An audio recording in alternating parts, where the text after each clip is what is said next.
Welcome to the free preview of the May 2012 TPMA Talks screencast.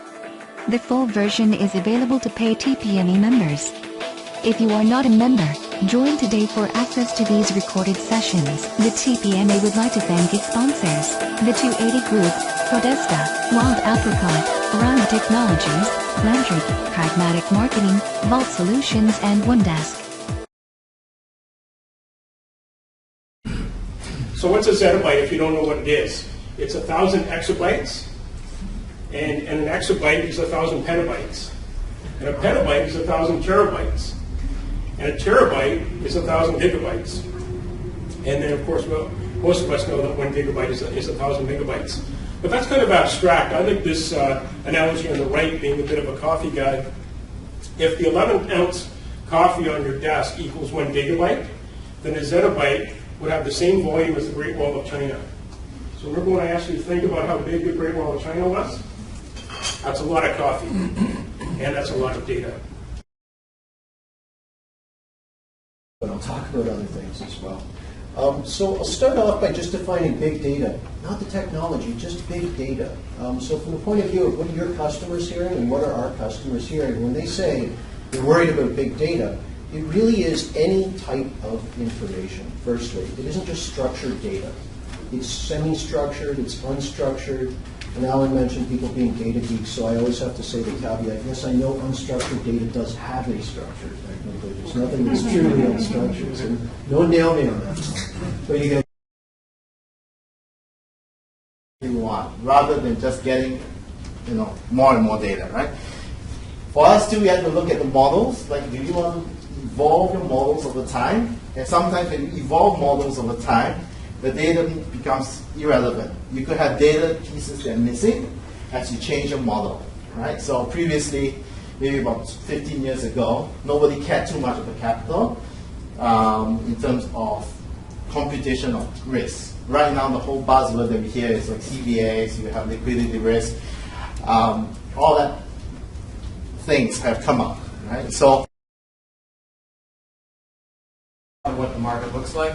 On the my far right, you'll see the big data market. I've listed the top 10 big data companies right now, and guess what? They're all companies you probably know, including the one I circled in red because my two co-presenters are here. So IBM is the biggest right now in that space. The total market right now is about $5 billion. So big data is still relatively small relative to the next one over, which is the traditional BI analytics market, which is $12.2 billion right now. I didn't list all the companies in big data because it's quite a long list, but the bulk of the players you got here, like Oracle, HP, Intel, are the usual suspects. There's a whole bunch of pure plays, and I'm not going to talk about them today, but as probably some people in this room are some of those pure plays that just do data, big data stuff. So is that surprising to anyone how big or small it is? Well, guess what? In the far right, it's going to grow quite nicely, about 61% compounded annually. So for the next few years, reaching somewhere around 60 billion by 2017. So it's a very attractive market for most of us that are in technology and big data. We have other analytics things going on, but in our situation, not yet. But I can see it happening. Right now, we're using Oracles of the world, SQL, which I actually put in there when I was at Microsoft. It's a kind of shared service called SCON, SQL Server Consolidation. So we're using those kind of traditional environments right now. And one I should mention is Infobright, which is a Canadian company with columnar compression data, which we use in a lot of the risk stuff I talked about, and we chose to use that because it compresses large volumes of data. However, the architectural police of the bank are not so happy that we're doing that. So, yeah. So functional applications might be designed for a particular function in business, like marketing analytics, or using big data for campaign analysis or social media analysis. It's horizontal, but it's for a particular function. Industry applications that we've seen might be ones like analyzing weather patterns, for transportation and logistics companies like Dublin Transit. It's particular to a certain industry. So in essence, it's actually taking data and using customized industry standards to kind of analyze that. It absolutely could be, like a lot of the risk and trading things that you guys are talking about, very particular financial services, of course, right? Yeah. Okay, so let's leave it there. A big round of applause for our three presenters.